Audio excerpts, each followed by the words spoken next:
প্রিয় নবীর জন্মের দিন সোমবার সুবহে সাদিকের সময় বিবি আমেনা ঘরের মধ্যে সম্পূর্ণ একা ছিলেন। হঠাৎ তিনি আকাশের দিক থেকে একটি বিকট আওয়াজ শুনতে পেলেন। তখন তিনি অত্যন্ত ভীতু সন্ত্রস্ত হয়ে পড়লেন।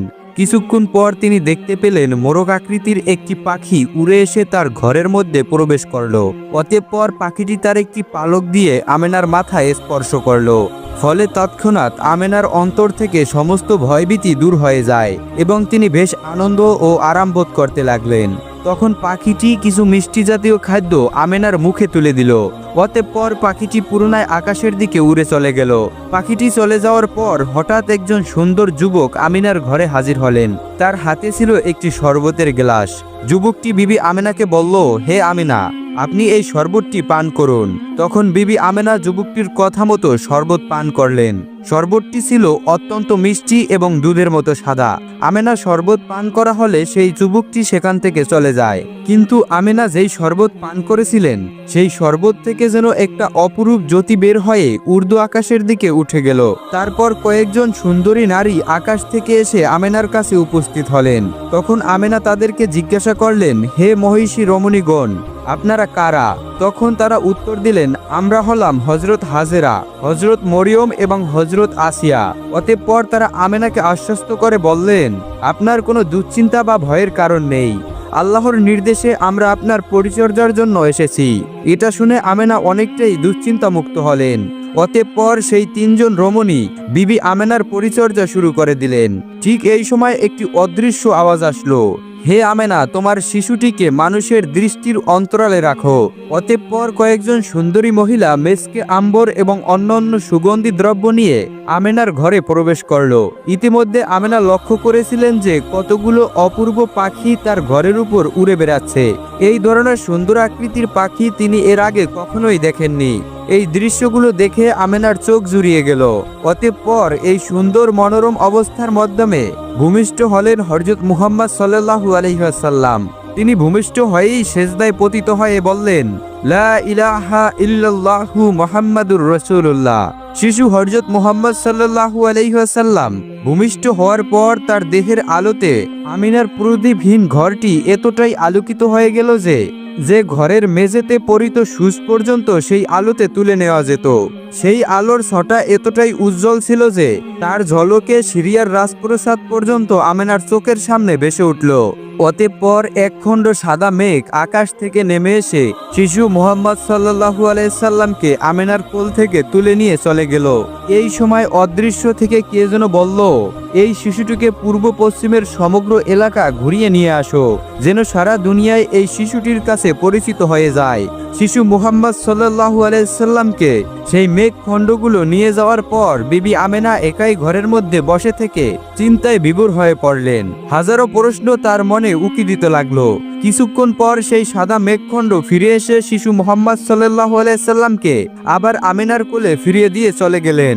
বিবি আমেনা তখন দেখলেন সূর্যলোকের মতো সুন্দর চেহারা বিশিষ্ট তিনজন লোক এসে আমেনার কাছে দাঁড়ালেন। তাদের একজনের হাতে ছিল একটি স্বর্ণের লোটা, আর একজনের হাতে ছিল এক টুকরো রেশমি কাপড়ের আবৃতি আংটি, আর অন্যজনের হাতে ছিল একখণ্ড সুন্দর পশমি কাপড়। তাদের মধ্যে থাকা প্রথম ব্যক্তিটি আমেনার কোল থেকে শিশু মুহাম্মদ সাল্লাল্লাহু আলাইহি সাল্লামকে নিয়ে লোটার পানি দিয়ে গোসল করালো। দ্বিতীয় ব্যক্তি রেশম কাপড়ের ভিতর থেকে আংটিটা বের করে তার দুই কাঁধের মাঝখানে একটি ছাপ দিয়ে দিল। অতঃপর তৃতীয় ব্যক্তি তার হাতে রাখা পশমি কাপড় পেঁচিয়ে শিশু মুহাম্মদ সাল্লাল্লাহু আলাইহি সাল্লামকে আবার আমেনার কোলে ফিরিয়ে দিলেন। অতঃপর তৃতীয় ব্যক্তিটি শিশু মুহাম্মদ সাল্লাল্লাহু আলাইহি সাল্লামের কানে কানে কি যেন বলল, কিন্তু বিবি আমেনা তার সব কথা বুঝতে পারলেন না। তবে যা বুঝতে পেরেছিলেন তা হলো, হে আল্লাহর রাসূল, আল্লাহ তাআলা আপনাকে এমন গায়বী ইলম দান করলেন যা কাউকে দেওয়া হয়নি। আর আপনার প্রতি শুভ সংবাদ হলো, যারা আপনাকে আল্লাহর নবী বলে মান্য করবে এবং আপনার প্রতি ঈমান আনবে তারা আপনার উম্মত বলে গণ্য হবে এবং তারা দোজখের শাস্তি থেকে মুক্তি পাবে। এদিকে মুহাম্মদ সাল্লাল্লাহু আলাইহি সাল্লামের দাদা আব্দুল মুতাল্লিব তার ঘরের মধ্যেই ছিলেন, কিন্তু ইতিমধ্যে তিনি একটি উচ্চ আওয়াজ শুনে ঘর থেকে বাইরে বেরিয়ে এলেন এবং আকাশের দিকে তাকিয়ে দেখলেন ফেরেশতাগণ আল্লাহর উদ্দেশ্যে তাসবিহ পাঠ করছে। আর যেখানে যে মূর্তি সমূহ দাঁড়িয়েছিল সেই সবগুলো মূর্তি মাটিতে পড়ে গিয়ে গড়াগড়ি খাচ্ছে। এমন সময় আব্দুল মোতাল্লেব আকাশ থেকে একটি অদৃশ্য আওয়াজ শুনতে পেলেন। কে যেন বলছিলেন, হে দুনিয়াবাসীগণ, এইমাত্র আখিরি পয়গম্বর জমিনের বুকে শুভ আগমন করলেন, আর আল্লাহ তাআলার রহমতের পানি নিয়ে আগমন করেছে। এই পানি দিয়ে তাকে গোসল করিয়ে দেব। আব্দুল মোতাল্লেব তখন দেখলেন পবিত্র কাবাগর সাফা এবং মাওয়া পাহাড়ে থরথর করে কাঁপছে। এই দৃশ্যগুলো দেখে আব্দুল মোতাল্লেবের শরীরেও কম্পন শুরু হয়ে গেল। তখন আব্দুল মোতাল্লেব আরও একটি আওয়াজ শুনতে পেলেন, হে কুরাইশ প্রধান, ভীতু হইও না, তোমার ভয়ের কোনো কারণ নেই। অতঃপর আব্দুল মোতাল্লেব পুত্রবধূ আমেনার খবর জানার জন্য তার কামরার দিকে অগ্রসর হলেন।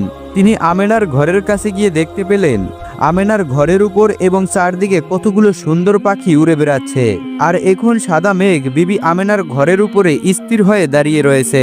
এই দৃশ্য দেখে আব্দুল মুতাল্লিব হতভম্ব হয়ে জ্ঞান হারিয়ে মাটিতে পড়ে গেল। কিছুক্ষণ পর আব্দুল মুতাল্লিবের চেতনা ফিরে আসলো। তখন তিনি বিবি আমেনার ঘরে যাওয়ার জন্য অস্থির হয়ে পড়লেন। তিনি ধীরে ধীরে আমেনার ঘরের দরজায় পৌঁছে দেখলেন যে উদ এবং আম্বর মিশ্রিত পানি গড়িয়ে যাচ্ছে এবং চারদিকে সুঘ্রাণে মোহিত হয়ে গেছে। তখন আব্দুল মুতাল্লিবের ঘরের দরজার ফাঁক দিয়ে ভিতরে আমেনার দিকে দৃষ্টিপাত করলেন। তিনি দেখতে পেলেন বিবি আমেনার কপালে পূর্বেকার সেই উজ্জ্বল এখন আর দেখা যাচ্ছে না। এতে আব্দুল মুতাল্লিব অত্যন্ত উদ্বিগ্ন হয়ে আমিনাকে ডেকে জিজ্ঞাসা করলেন, কি হে আমিনা, তুমি কি জাগ্রত নাকি নিদ্রিত? তখন বিবি আমেনা বললেন, আব্বাজান, আমি জাগ্রত আছি।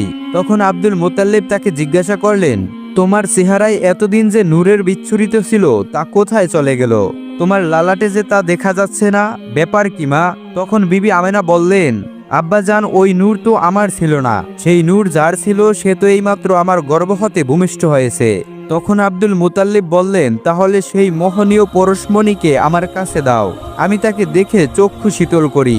বিবি আমেনা তখন বললেন, আব্বাজান, একটু ধৈর্য ধারণ করুন, আপনি তো শিশুর দাদা, সব সময় শিশুকে দেখবেন।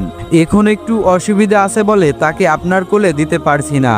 এই কথা শুনে আব্দুল মুতাল্লিব নিজেকে অপমানিত বোধ করলেন এবং রাগে অধীর হয়ে ঘরে প্রবেশ করতে উদ্যত হলেন। কিন্তু হঠাৎ একজন ভীষণাকৃতির লোক এসে আব্দুল মুতাল্লিবকে বাধা দিয়ে বলল, তুমি এখন ঘরে প্রবেশ করতে পারবে না, কেননা এখন ঘরের মধ্যে ফেরেশতাগণ শিশুর পরিচর্যায় ব্যস্ত আছে।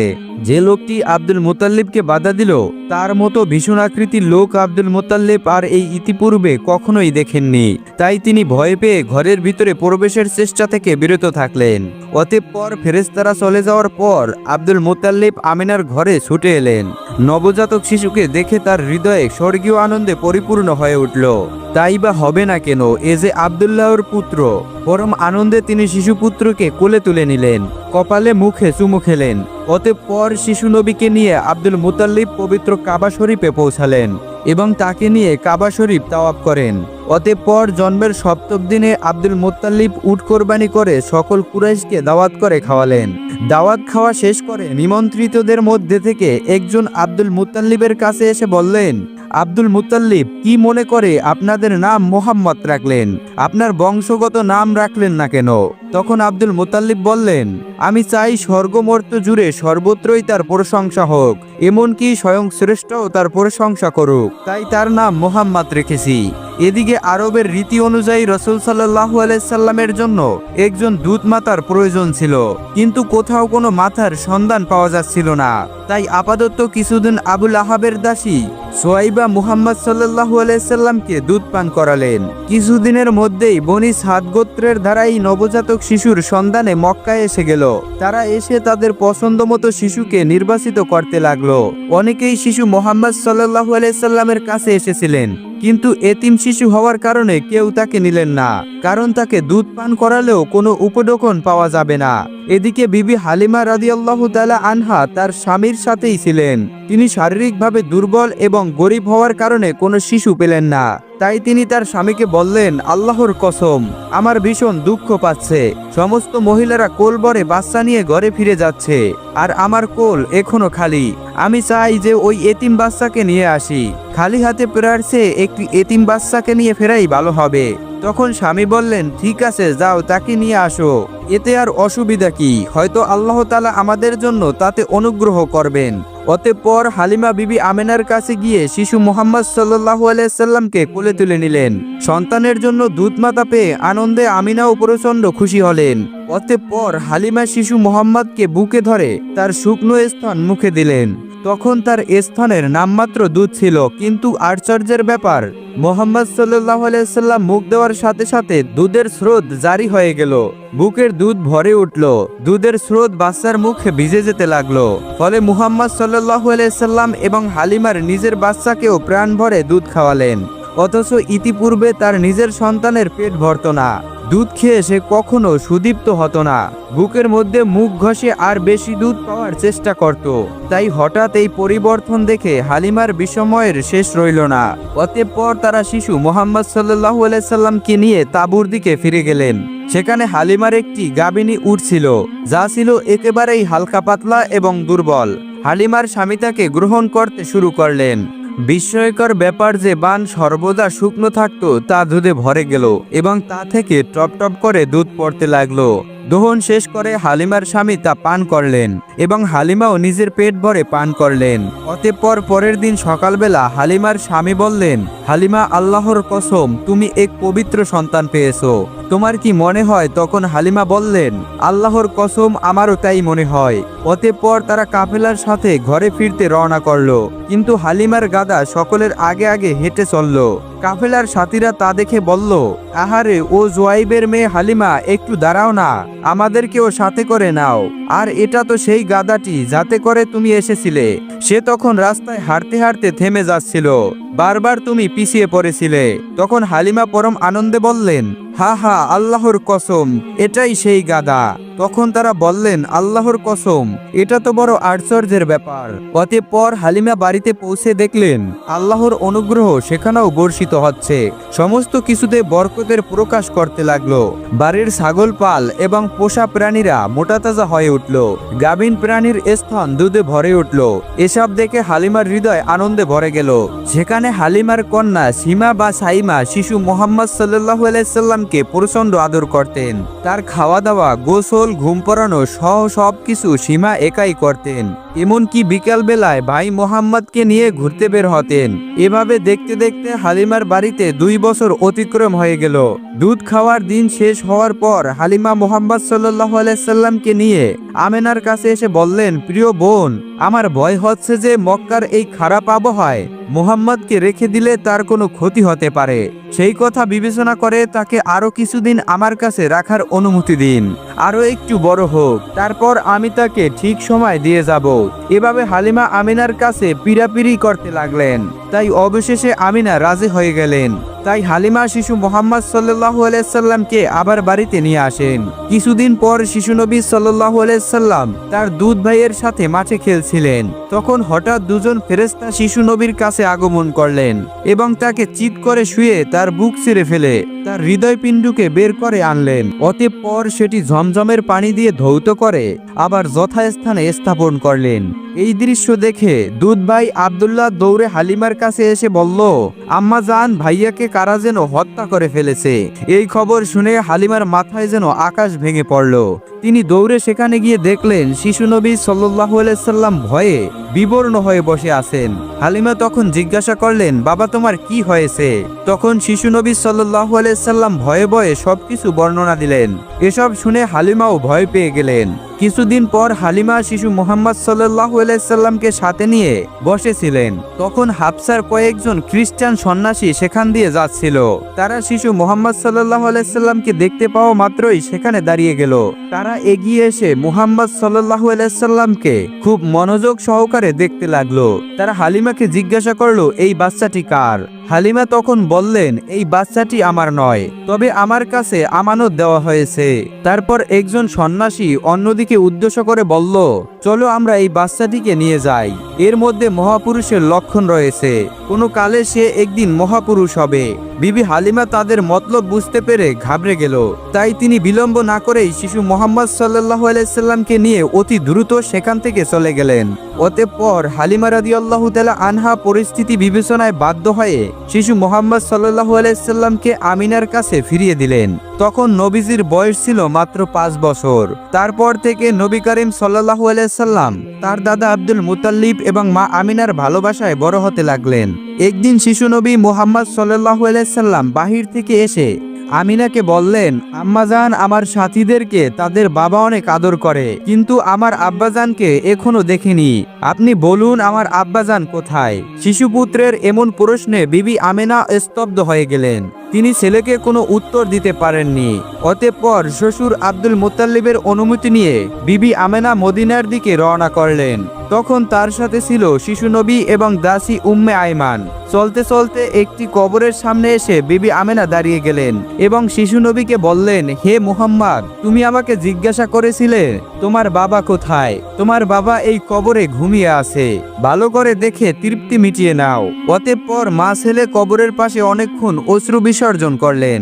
অতঃপর মদিনার আত্মীয় স্বজনদের থেকে বিদায় নিয়ে আবারও মক্কার দিকে রওনা করলেন। চলতে চলতে যখন আবা নামক স্থানে এসে পৌঁছালেন, তখন আমেনা অসুস্থ হয়ে পড়লেন। জনশূন্য জায়গায় সাহায্য করার মতো কেউ ছিল না। তিনি বুঝে গেলেন যে এটা তার শেষ সময়। তাই তিনি দাসী উম্মে আইমানকে বললেন, প্রিয় বোন, আমার মনে হচ্ছে আর মক্কায় ফিরে যাওয়া হবে না। আমি হয়তো এখানে ইন্তেকাল করব। তোমার প্রতি আমার একটাই চাওয়া, তুমি আমার মোহাম্মদকে দেখে রাখবে। তখন উম্মে আইমান বললেন, আপনি আমার মনিব হয়েও ছোট বোনের মতো ভালোবাসায় আগলে রেখেছিলেন। আমি আপনাকে কথা দিচ্ছি, আপনার ছেলেকে কখনো মায়ের অভাব বুঝতে দেব না। জীবনের শেষ নিঃশ্বাস পর্যন্ত ছায়ার মতো তার সাথেই থাকব। এভাবে কথোপকথন চলাকালে হঠাৎ আমিনা চুপ হয়ে গেলেন। সাথে সাথে থেমে গেল তার ইহজগতের যাত্রা। তিনি সেখানে ইন্তেকাল করেছেন। ফলে উম্মে আইমান শিশু মুহাম্মদ সাল্লাল্লাহু আলাইহি সাল্লামকে নিয়ে বহু কষ্টে আমিনার তার দাফন কাজ শেষ করলেন। অতঃপর উম্মে আইমান শিশু মুহাম্মদ সাল্লাল্লাহু আলাইহি সাল্লামকে নিয়ে মক্কায় আব্দুল মুতাল্লিবের কাছে আসছিলেন। আব্দুল মুতাল্লিব মৃত্যুর সংবাদ শুনে খুবই কষ্ট পেলেন। কিছুদিন পর শিশু নবী সাল্লাল্লাহু আলাইহি সাল্লাম দাসী উম্মে আইমানকে আজাদ করে দিয়ে বললেন, আজ থেকে আপনি সম্পূর্ণ মুক্ত। আপনি যেখানে ইচ্ছে সেখানে চলে যেতে পারেন। কিন্তু উম্মে আইমান বললেন, আমি আমিনাকে কথা দিয়েছি তোমার দেখাশোনা করব। আমি এই কথার এক চুলো এদিক সেদিক করতে দেব না। যতদিন আমার প্রাণ আছে আমি তোমাকে ছেড়ে কোথাও যাব না। ফলে উম্মে আইমান আজাদ হওয়ার পরেও নবী মুহাম্মদ সাল্লাল্লাহু আলাইহি সাল্লামকে ছেড়ে গেলেন না। আসলে উম্মে আইমান একজন মহিষী নারী ছিলেন, যিনি নবীজির জন্ম থেকে মৃত্যু পর্যন্ত দেখেছিলেন। তিনি সর্বদা মায়ের মমতা দিয়ে নবীজিকে আগলে রেখেছিলেন। নবী করিম সাল্লাল্লাহু আলাইহি সাল্লাম তাকে প্রচন্ড শ্রদ্ধা করতেন। তাকে আসতে দেখলে নিজের শরীরের চাদর মাটিতে বিছিয়ে পাশে বসাতেন এবং তাকে উম্মে অর্থাৎ আমার আম্মাজান বলে ডাকতেন। যেখানে নবীর স্বভাব ছিল তিনি এতটুকু ইচ্ছে ছিল খেতেন, এর চেয়ে বেশি খাবারের জন্য বললে তিনি রেগে যেতেন। সেখানে উম্মে আইমান নবীজিকে জোর করে খাওয়াতেন। নবীজি খেতে না চাইলেও তিনি বলতেন, মুহাম্মদ আর একটু খাও। নবী করিম সাল্লাল্লাহু আলাইহি সাল্লাম রাগ তো করতেনই না, উল্টো মুস্কি হাসি দিয়ে আবার খেতে শুরু করতেন। আসলে জন্ম না দিয়েও মা হওয়া যায়, সেটা উম্মে আইমান ভালোভাবে প্রমাণ করে দিয়েছিলেন।